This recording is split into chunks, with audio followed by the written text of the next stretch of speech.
¿cuál será su reservorio? Pájaros y medio ambiente. Muy bien, las aves, aves de cerrado, los pájaros. ¿Y marino? Agua y peces. Muy bien, agua y peces, ¿cierto? Entonces algunos tienen su lógica según los medios de reservorio. ¿Cuáles van a ser entonces los reservorios en humanos? Tuberculosis y lepra. De estos, ¿cuáles tienen su tasa de crecimiento rápida? Las más rápidas como tal. Fortuitum, y aquí no está, pero corresponde a Chelonae.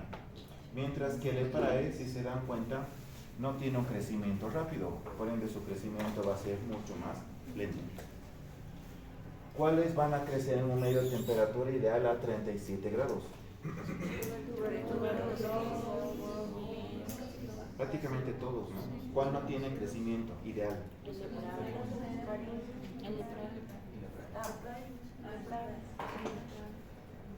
¿Cuál no tiene? Leprae.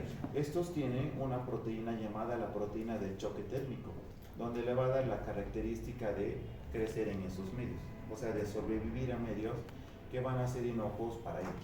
Por ende, si bien no crecen estas temperaturas ideales a ellos, pero por la característica de la proteína tiende a sobrevivir ahí. En la presencia de los pigmentos, en la producción de los pigmentos, tenemos tres. ¿Cuáles son? 1, los fotocromógenos. 2, los escotocromógenos. Y 3, los no cromógenos. Los escotocromógenos van a crecer, o sea, van a provocar su pigmento a nivel de la luz. Si se pone luz, van a provocar pigmento y van a poder crecer. Los escotocromógenos no crecen en presencia de luz, sino en presencia de oscuridad. Y los no cromógenos no crecen ni en presencia de luz ni en oscuridad. Ellos tienen sus colonias que van a ser más claras. Por ende, no necesitan crecer porque tienen sus colonias claras. De estos tres, los que crecen en presencia de luz, los que tienen su cultivo, ¿cuáles son? Donde dice aquí, escotocromógenos. Glabrescens y Sulgae, que son los principales. ¿Cuáles son los escotocromógenos? Perdón, los fotocromógenos. Kansasi y Marino, que son los principales. De los no cromógenos, ¿cuáles son los principales? Avium y Ulcerans. Y hablando de una tablita más, ¿cuál es el crecimiento rápido? Y Smegmatis. Muy bien. Por ende, los otros son de crecimiento lento. Entonces, por ejemplo, si hablamos de Mycobacterium bovis, vamos a tener que tiene la clínica de una tuberculosis, pero son normalmente asociados a los reservorios que son los bovinos. Por ende, este es un medio de reservorio. Si hablamos de Mycobacterium kansasi, estos microorganismos van a provocar una infección pulmonar crónica, más que todo asociado a lo que son las enfermedades preexistentes a nivel pulmonar.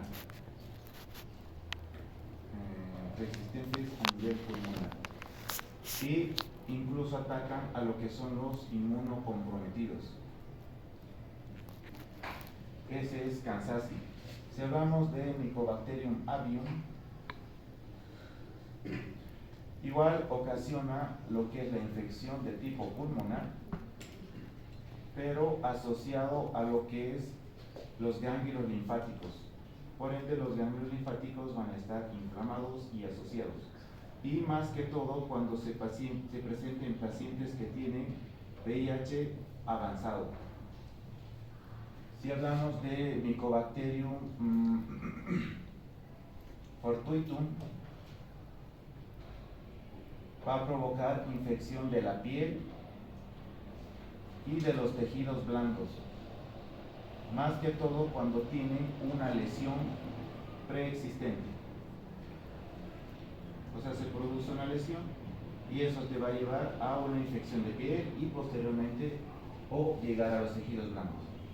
Si hablamos de Mycobacterium chelonae, este provoca infección de tejidos blandos, infección también de piel, pero estos pacientes suelen ser más asociados a lo que son los procesos quirúrgicos o en pacientes que son inmunocomprometidos.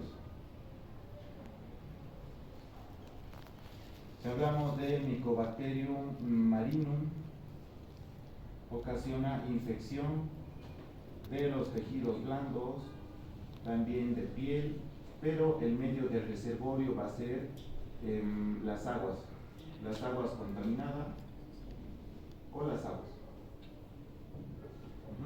Entonces, si se dan cuenta, hay algunos que ocasionan clínica más o menos de tuberculosis, por eso dice en el cuadro, clínica parecida a la tuberculosis o como tuberculosis, que no necesariamente es tuberculosis, más algunas enfermedades asociadas. Marino, el que está aquí, marino, donde dice pescadito, agua. Por ende, como les digo, hay patologías parecidas a la tuberculosis que no necesariamente son así, ¿cierto? En el diagnóstico diferencial, entonces, ustedes estén viendo esta bella gráfica, donde tenemos primero la producción de la niacina. ¿Qué es la niacina?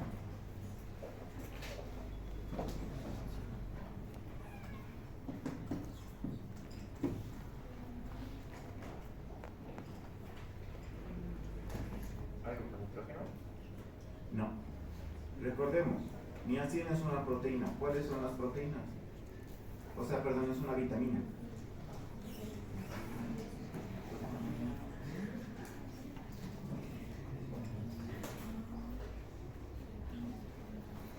Maldita.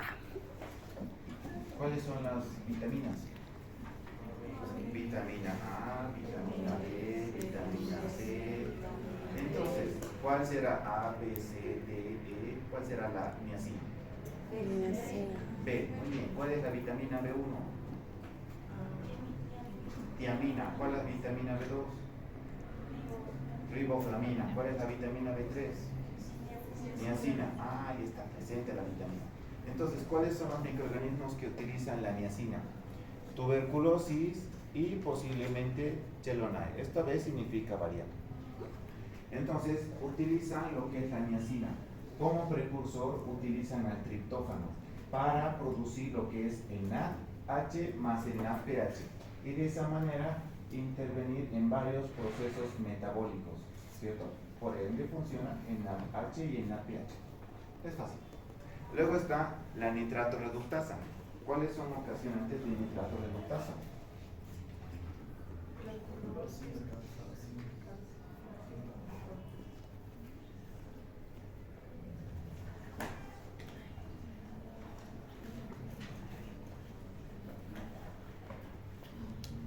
¿Cuáles son? Tuberculosis, cansancio y ortuitum. La nitrato reductasa lo que hace es reducir los nitratos en nitritos para poder utilizar o intervenir en lo que es la cadena de transporte de electrones y poder utilizarlo en una respiración anaerobia. Por ende, en medios anaerobios, gracias a la enzima, por descomposición, por degradación, pueden utilizar el transporte de cadena de electrones y respirar. ¿Cuáles son los que son productores de catalasa? Bueno, prácticamente todos. ¿Quién no produce catalasa? Tuberculosis. ¿Y los otros? Sí, pueden producir. En ellos, avión puede como que no, pero los otros sí producen. Luego tenemos la hidrólisis del TWIM 80. El TWIM 80 es una prueba donde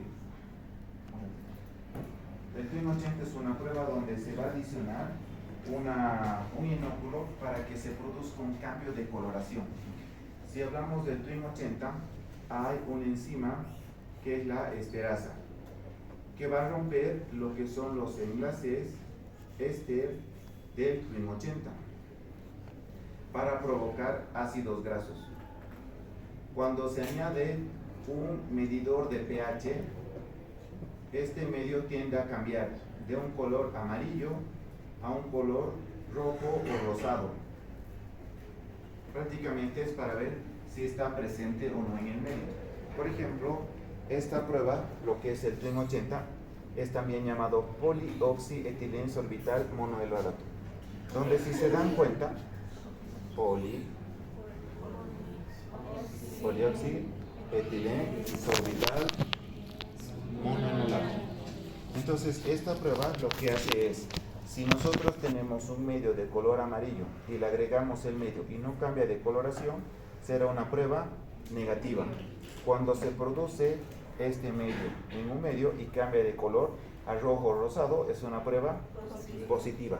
¿Qué microorganismos son productores entonces de la Twin 80? Kansasi, Forsythia y Chelonae, siendo que tuberculosis y avium no. Si tú sospechas, por ejemplo, tuberculosis y haces la prueba y te sale negativo, ¿en quién piensas? En tuberculosis. Por ende estás más cerca de diagnóstico. Entonces prácticamente es para eso. Luego está la utilización del hierro externo. ¿Cuál de estos microorganismos utiliza el hierro? Fortuito. Muy bien. Luego está la otra, que es la prueba de la arilsulfatasa. ¿Cuáles son los productores?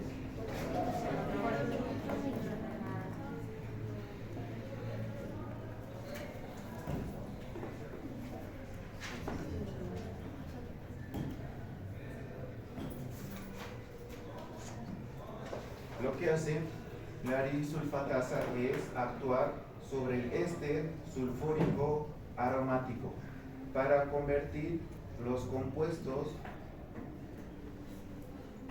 orgánicos en compuestos inorgánicos azufrados, o sea, con presencia de azufre. Gracias a esto vamos a tener una división: si el tiempo de producción es rápida o si el tiempo de producción es lenta. Si hablamos del tiempo de producción rápida, intervenimos en 3 días. Si el tiempo de producción es lenta, intervenimos en 14 días. Si hablamos de producción rápida, hablamos de Chelonae y hablamos de Fortuitum. Si hablamos de las lentas, está tuberculosis, está Kansasi y está avium. Por ende, esta prueba lo que hace es obtener compuestos inorgánicos azufrados de los compuestos orgánicos. Para ver qué tan rápido produce eso, tenemos una producción de 3 días, cuando es rápida, y una producción de 14 días. Por ende, microorganismos con producción rápida y microorganismos con producción lenta. Si nosotros sospechamos, por ejemplo, en tuberculosis y hacemos la prueba de la arilsulfatasa y te da que es positivo, ¿en quién pensarás? En Chelonae y en Fortuito. Por ende, este al ser más lento no va a producir la arilsulfatasa. Si te sale negativo, si te sale una prueba positiva, no te van a salir así. Si sale positivo, tu paciente ya tiene una semana aproximadamente. ¿Pensarás en tuberculosis? No. ¿En quién pensarás? En nosotros. Por ende, tu diagnóstico, ¿pensarás en tuberculosis? No. Cambias a tu diagnóstico a otra micobacteria que no sea tuberculosis. ¿Bien? Y lo otro son los microorganismos productores de ureasa. ¿Cuál no produce ureasa? Avium. Muy bien, es el único. Luego hablando cuando si se produce la producción de lo que es el azul de metileno en el medio que se produce, a veces se va a ver que los microorganismos tienen un conglomerado, haciendo un zoom en este lugar, en manera de serpiente. Por ende, si se dan cuenta, no conservan prácticamente su morfología y tienen esta formación como de serpiente. Pero si hablamos, por ejemplo, de los microorganismos que son fotocromógenos, vamos a ver que existe un aumento del tamaño de las colonias con un cambio de coloración. Entonces, si pensamos en los ácidos alcohol resistentes, presumiblemente con los que se utilizan el ácido en un medio de contraste de tinción sin Nielsen, se van a ver estos, que obviamente es mucho más grande que lo alejado. Si hacemos un zoom en este segmento, se va a ver esa disposición de manera serpentosa, como si fuera una serpiente. Entonces hablamos de la pared. La pared bacteriana de estos micobacterias va a ser ricas en lípidos. ¿En qué va a ser rica? En lípidos. Por ende contiene la presencia de la membrana citoplasmática. La membrana citoplasmática contiene la presencia de, en este segmento, de una capa gruesa de lípidos, compuestas por ácidos micólicos, compuesta por arabinogalactano, compuesta por lipoarabinomanano. Entonces tiene una capa gruesa, por lo cual cuando se añade la tinción se van a ver de otra coloración conservando su forma, ¿cierto? Es porque tiene una capa gruesa.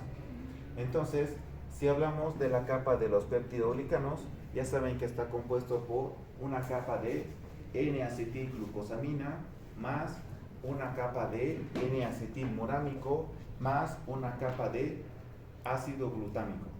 ¿Cómo está compuesto? N-acetilglucosamina más N-acetilmurámico más ácido glutámico. ¿Okay? Entonces, la capa de peptidoglicanos está compuesto por N-acetilglucosamina, N-acetilmurámico y el ácido glutámico. Si hablamos de la capa de el arabinogalactano, que va a estar compuesto principalmente por arabinosa y por galactosa. Y la última capa es la capa de la lipoarabinomanano, donde se va a unir o se va a anclar a lo que es la membrana citoplasmática. Si hablamos de la capa de arabinogalactano manano, va a dar lo que es la resistencia a la fagocitosis más el transporte de moléculas más la protección contra el medio extracelular. Sí se ve, ¿verdad? Yo lo noto, ¿ustedes lo ven? No. Pues no hay otro. Entonces sí. Y luego si hablamos... Sí, si fueran tan amables. Yo les digo, yo veo todo, pero no sé si verán ustedes.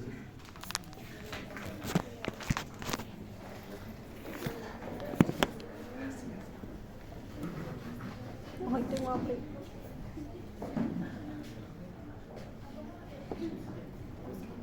¿Qué quieres comer? Bien, entonces, ¿para qué nos sirve la capa de arabinogalactano manano? Resistencia a la fagocitosis, transporte de moléculas y protección contra el medio extracelular. Sí. Si hablamos de los ácidos micólicos, ahora sí se nota mejor. Gracias. Si hablamos de los ácidos micólicos, le da también la resistencia a la fagocitosis. Aparte de eso, resistencia al medio ácido que se le está colocando, por ende le da la característica de ser un siglas BAR. Muy bien, un bacilo ácido alcohol resistente gracias a la capa de ácidos micólicos. Y aparte que le da la resistencia a los antibióticos. Entonces es bastante fuerte, ¿cierto? Muy bien. Y luego hablamos de los componentes. Entonces, como les decía, una capa gruesa de capa de fosfolípidos compuesta por ácidos micólicos, arabinogalactano manano, lipoarabinomanano. Entonces, gracias a toda esta capa gruesa de ácidos micólicos, tiende a ser la coloración resistente para el ácido. Por ende, eso va, o ácido alcohol resistente. Entonces, a nivel de este medio, va a ser donde van a actuar tres antibióticos principales, que lo vamos a ver dentro de un rato. Hablaremos de esto, de la clínica, que es lo más pesado. Pues tenemos que dividirlo en lo que son las tuberculosis. ¿Qué tipos de tuberculosis conocen? Pulmonar. Ya, pulmonar primaria, la primaria, pulmonar, la latente, la extrapulmonar, ¿cuál más?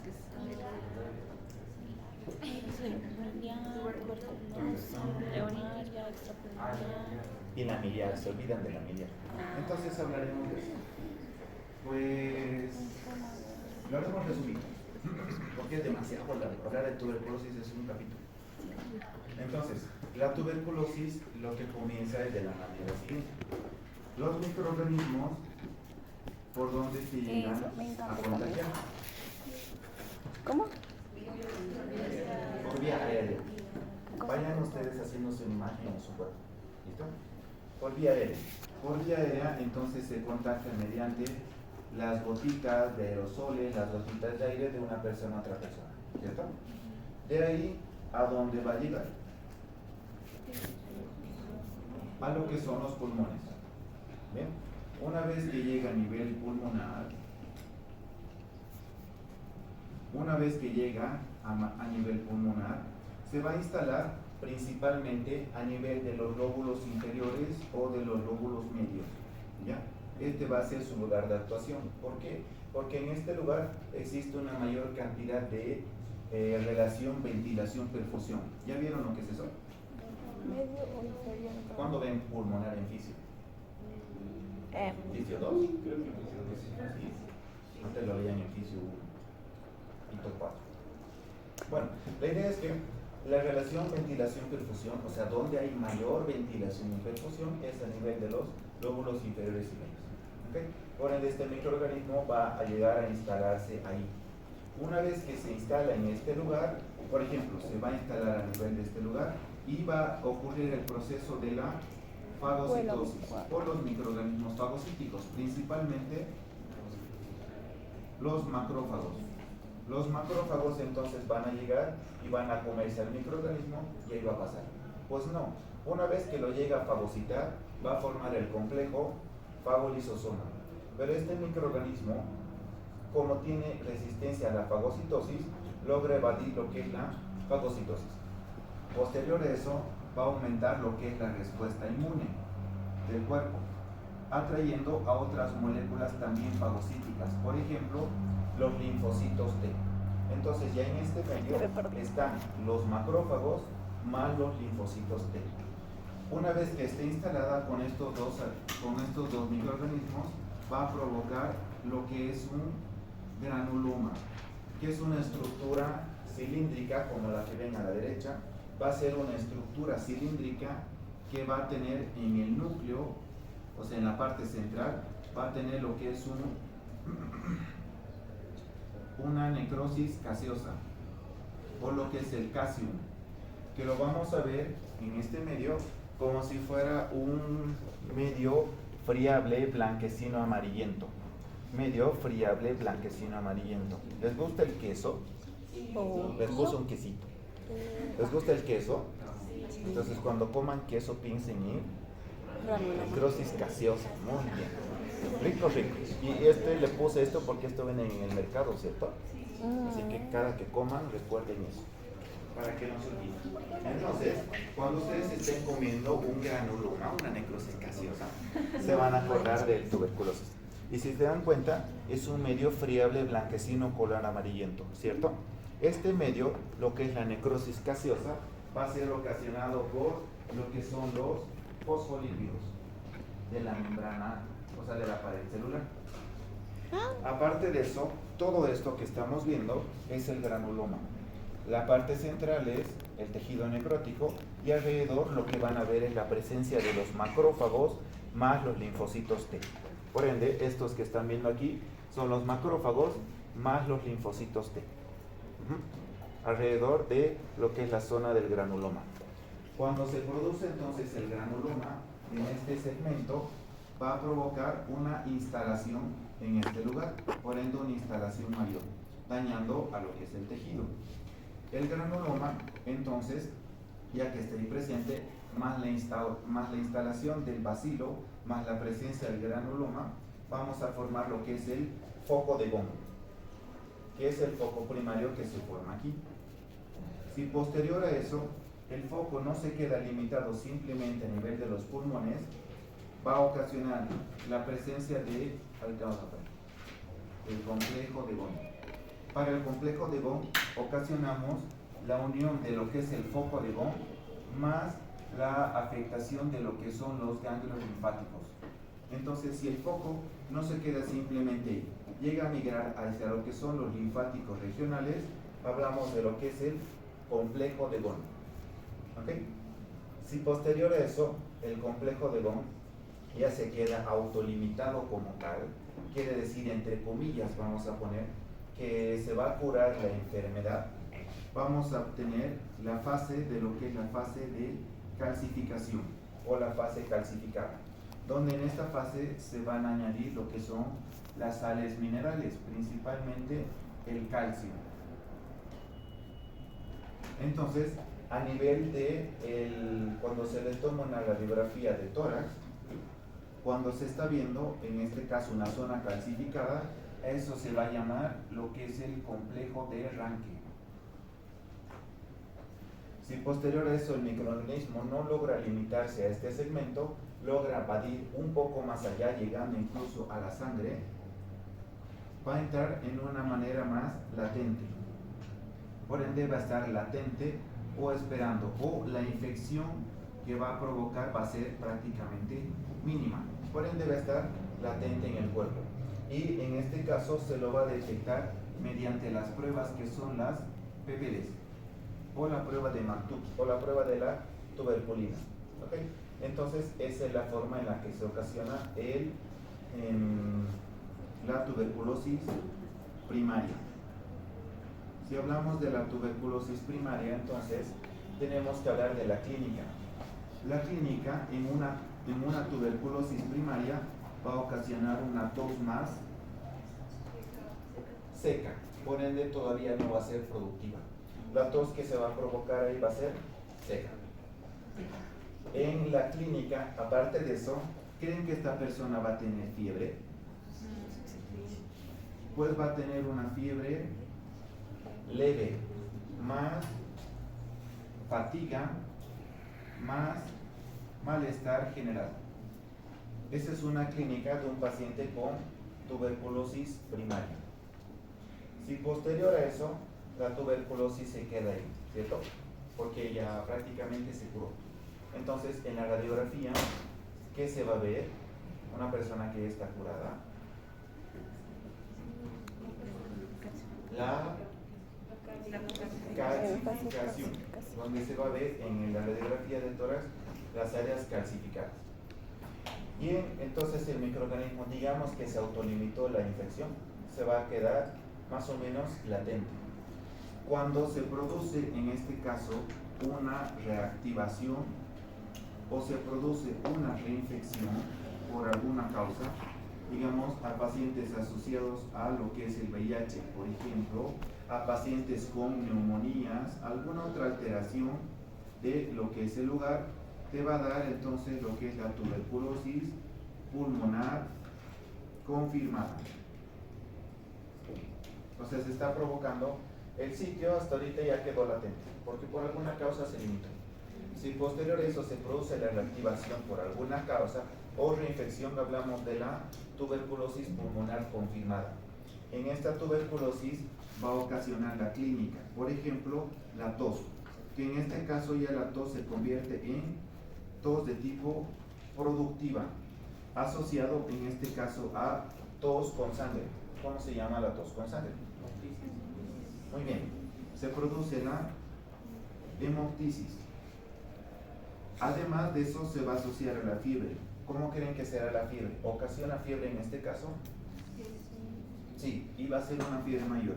Por ende va a ser una fiebre de tipo vespertina, asociado a sudoración nocturna, asociado a pérdida de peso, asociado a anorexia, asociado a fatiga.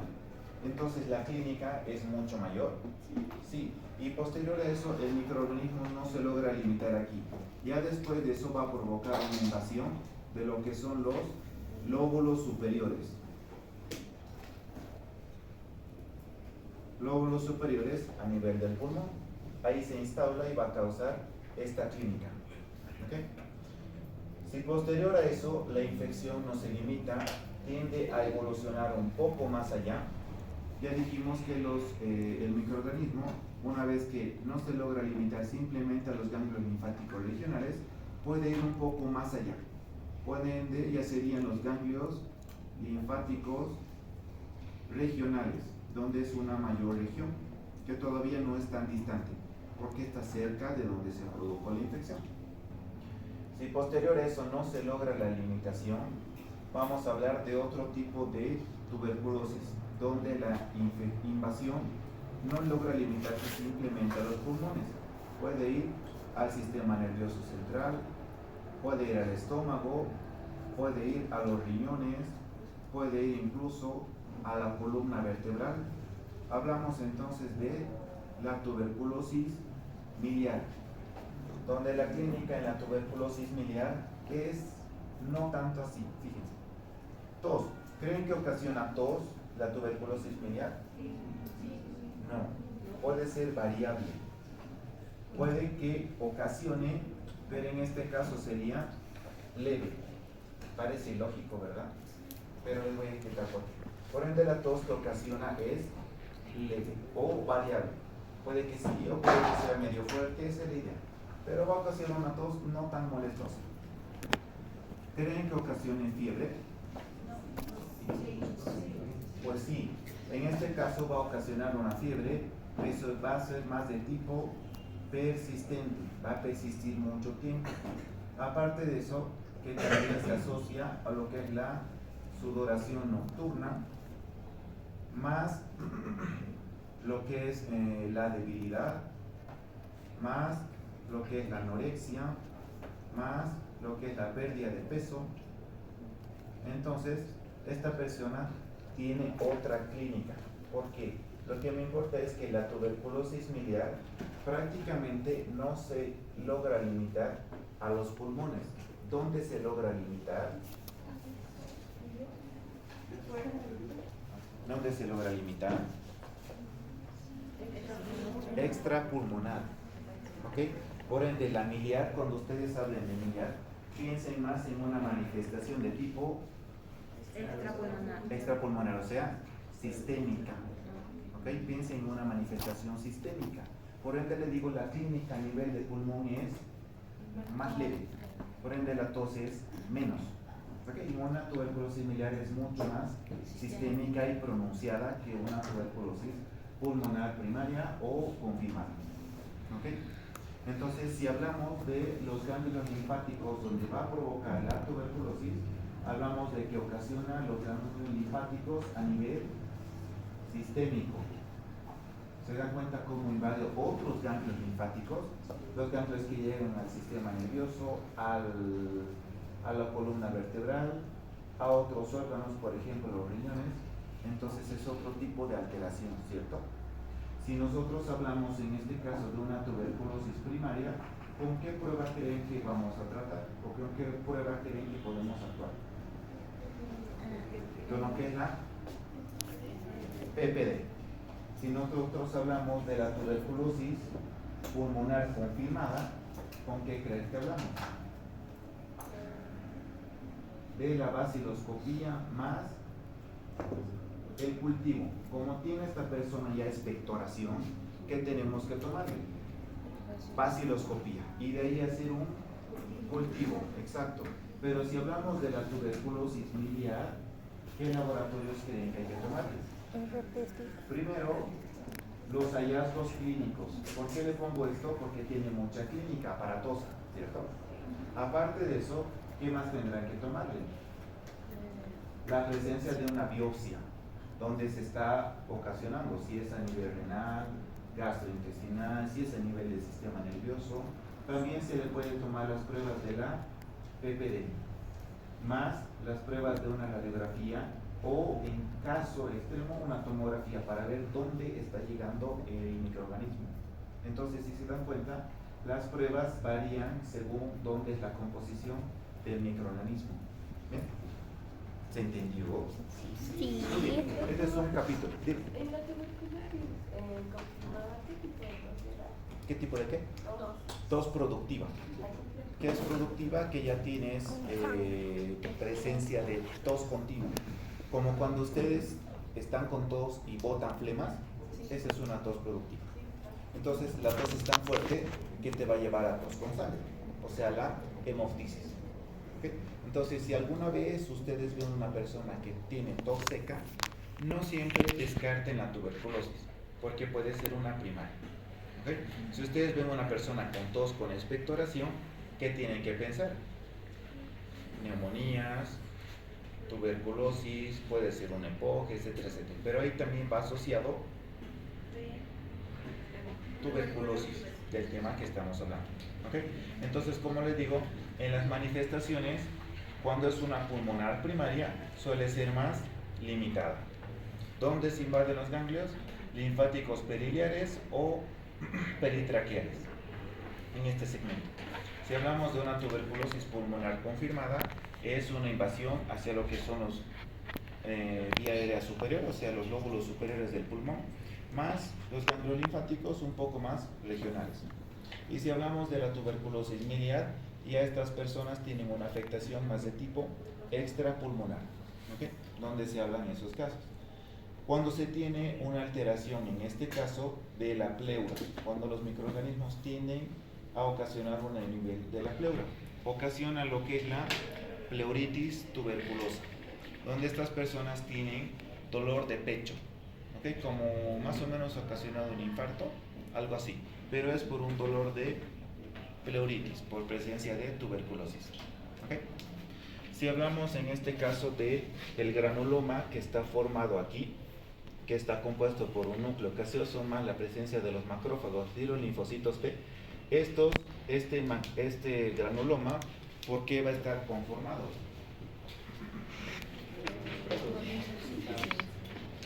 ¿Encuentran dónde puse el granuloma? No puse. Bien, entonces, el granuloma va a estar conformado por el muramil dipéptido, que es proveniente de la capa de péptido glicano, más los ácidos micólicos. Entonces, el granuloma es ocasionado por la capa de péptidoglicanos, que va a dar al muramil dipéptido, más la asociación de los ácidos micólicos ocasiona lo que es el granuloma. Por ende, como les digo, como tienen una capa rígida en lípidos, una capa rica en lípidos va a ocasionar los granulomas y todas estas manifestaciones, mala resistencia a todo lo que se está provocando. ¿Son agresivos? Sí. Por ende, el tratamiento es muy largo de estos microorganismos. Si hacemos entonces la prueba del PPD, ¿qué es la PPD? Es un derivado de la proteína purificada. Por ende, sacan un derivado de una proteína purificada del bacilo de Koch y eso te van a inyectar en el cuerpo. ¿Bien? Es eso. No es un extracto de otros microorganismos como es el letrae, por ejemplo.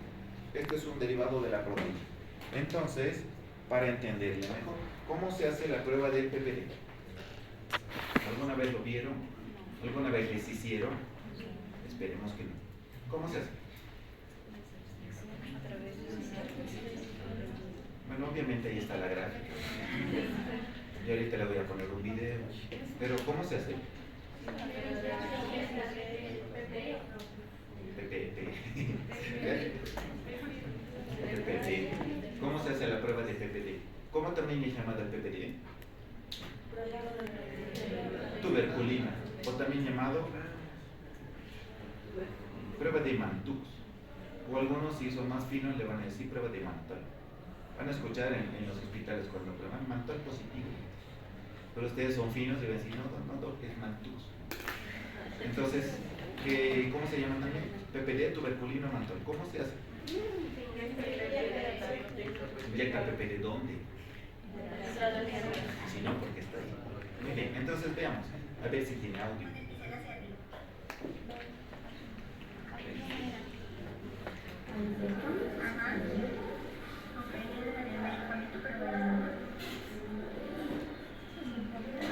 Venirse y palpar la pápula, ¿sí? Usted la palpa.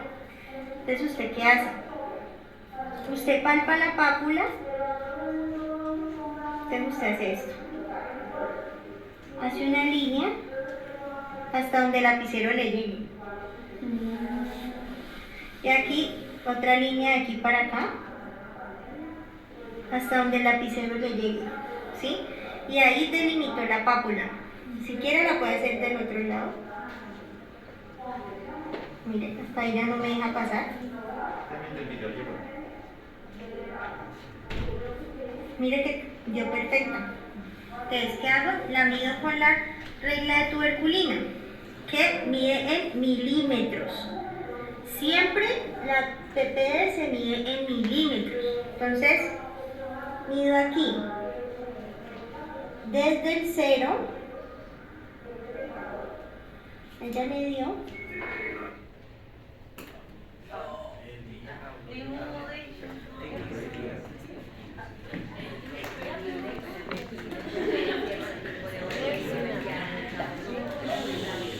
No llegué a cobrarte la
pasado a las 12, 1, 2.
Hay una pollería que se llama Cálido, pero mi hermano le dice Caldito.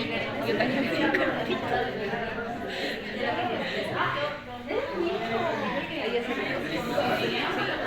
según yo no le gusta.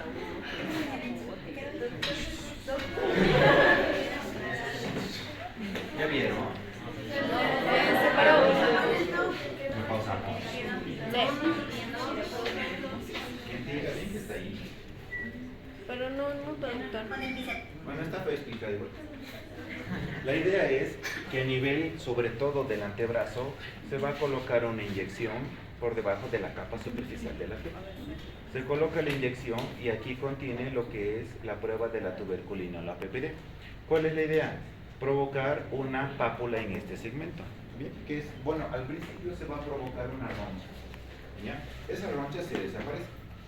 Pero se tiene que hacer una medición de 48 a 72 horas. Si posterior a eso, en 48 a 72 horas se ve esto, lo que es la pápula, se tiene que medir cuánto es la pápula. Y dependiendo del tamaño te va a decir si está presente en tu cuerpo tuberculosis o si estás con tuberculosis activa. ¿Okay? Nosotros estamos expuestos a tuberculosis.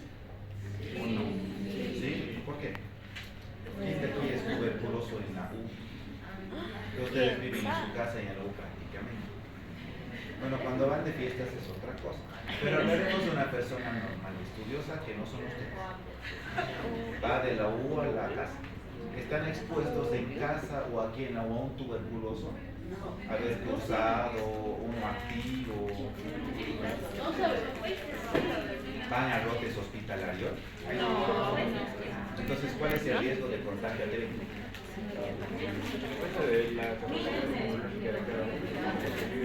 A ver, háblame bien, que no escucho. Tú ves a un pordiosero por ahí, ¿lo ves con bebé? Exacto, o sea, les digo, no tanto así, o sea, en la ciudad uno será tuberculoso, ¿y qué hace con eso? Lo notifican, lo tratan, o sea, para evitar una propagación. Lo que quiero que entiendan es, nosotros estamos expuestos a una ATV, no, el riesgo de contagio es muy bajo, muy mínimo, demasiado bajo, que ustedes en su vida se van a contagiar el TB, ¿cierto? Hasta que vayan a provincia. Unos añitos más. Ustedes tienen familiares en provincia y ellos están contagiados con TB, viven en hacinamiento, son alcohólicos, drogadictos, VIH positivos, y ustedes están en contacto, papita. ¿Están en contacto? No. ¿Cuál es el riesgo de contagio? Mínimo, casi nulo, ¿cierto? Ahora, cuando ustedes vayan a provincia, van a ver personas que viven en hacinamiento, pacientes contagiados, sus papás, sus hermanos, ellos son tuberculosis activos y demás. Ahí sí van a tener predisposición a esta. Pero lo que quiero que entiendan es, actualmente, así como están ustedes, hasta más adelante, ¿tiene riesgo de TB? Entonces, ¿cuánto creen que tiene que ser la induración de la pápula para que nos diga que estamos expuestos a TB? Mayor a Induración, 5. la pápula que se forma es dura, la bola que se forma es dura. Esa es la regla que estábamos. Exacto, es la pápula, esto que estamos viendo, es una induración de la piel por una reacción que se está provocando, producida e inducida por nosotros. Entonces, ¿cuánto creen que será? Ahí No, les voy a dice dar tres 5. opciones. Mayor o igual a 5, mayor o igual a 10 o mayor o igual a 15. Mayor o igual a 5. ¿Quiénes dicen 5? Yo. ¿Quiénes dicen 10? Bien, ¿quiénes dicen 15? 15. Muy bien, ¿qué va conmigo? ¿Por qué? Porque cuando se produce ¿15 una entonces? pápula Ahí induración dice 5. mayor o igual a los 15 milímetros, estamos hablando de pacientes con bajo riesgo para TB. Por ende, ahí participamos nosotros. Les voy a explicar. Yo digo que somos 15. Y digo pacientes bajos con riesgo a tuberculosis. Tenemos tuberculoso por aquí, jamás. Entonces, nosotros participamos aquí.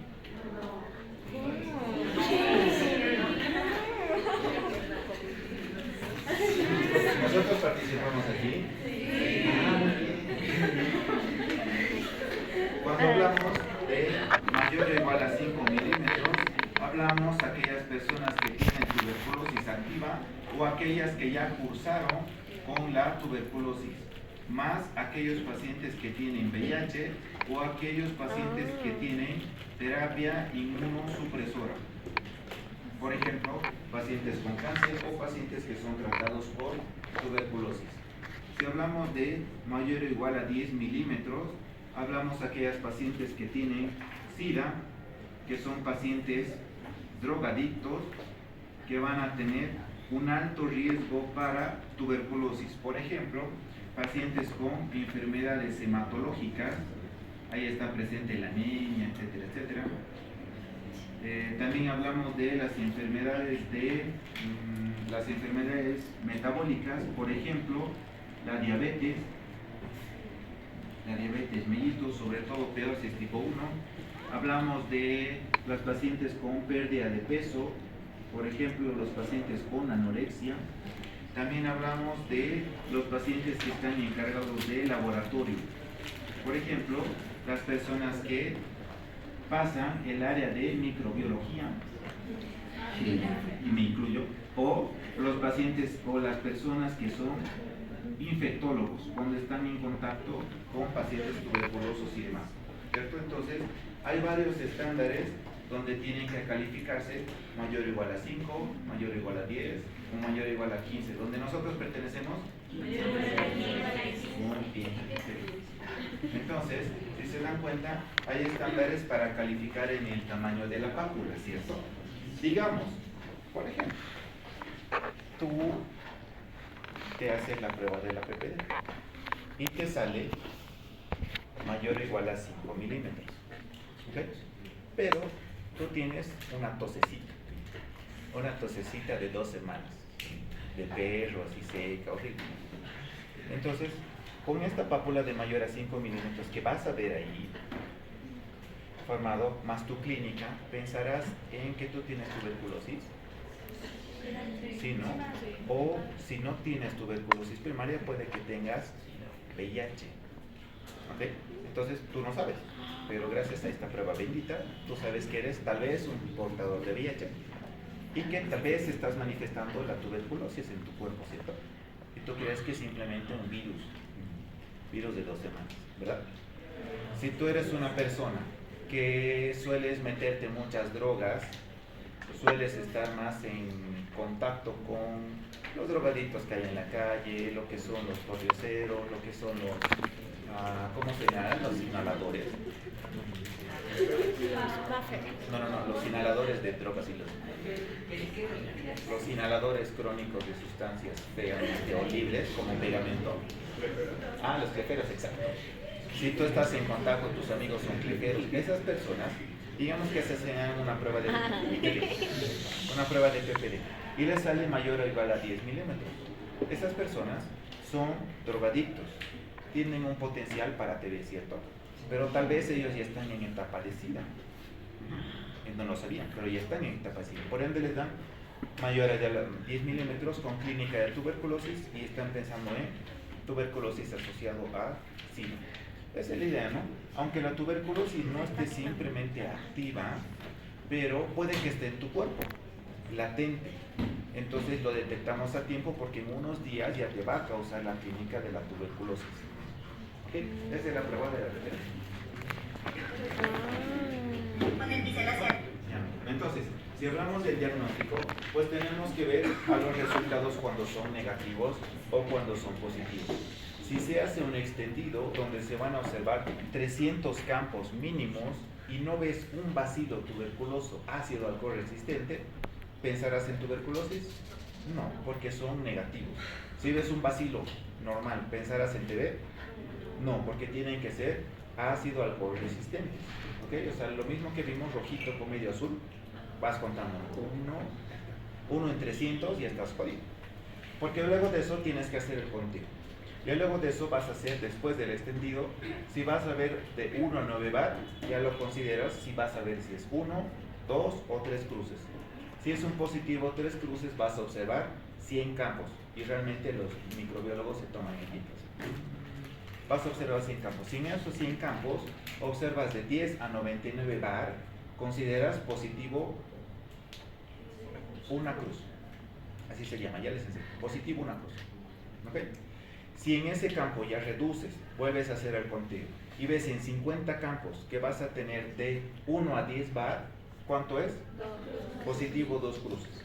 Si después de eso haces un conteo mínimo donde ves ya 20 campos, pero vas a ver mayor a 10 bar, ¿lo consideras? Positivo 3 cruces. Entonces, imagínense una persona con positivo 3 cruces o 2 cruces, la infección activa es bastante fuerte, ¿cierto? Ya con una cruz, ya tú tienes que preocuparte, porque sí te pueden contagiar de manera fácil. Mucho depende, como decía su compañero, de la respuesta inmune. Pero de ella que te contagien, sí te pueden contagiar. Si tu fagocito no logra, logra comerse este microorganismo. Pero como saben, tiene mecanismo de resistencia a la fagocitosis. Por ende, o ganan ustedes o ganan ellos. Depende de ustedes. Y después de eso, ya vamos a ver otras formas de tuberculosis. ¿Qué otras formas de tuberculosis conocemos? Por ejemplo, a nivel ganglionar, meningia, pleural, peritoneal, renal, pericárdica, osteoarticular. Entonces son muchas formas donde el microorganismo puede llegar a migrar. Si hablamos de estas manifestaciones, más que todo pensamos en una TB, Empieza con M y termina en iliar. Miliar, muy bien. Si hablamos entonces de que tu paciente tiene una tuberculosis en estos segmentos, ¿en qué piensas? Tuberculosis miliar. Entonces tú le vas a pedir laboratorios. Por ejemplo, si tienes una tuberculosis meningia, ¿qué laboratorios le vas a pedir?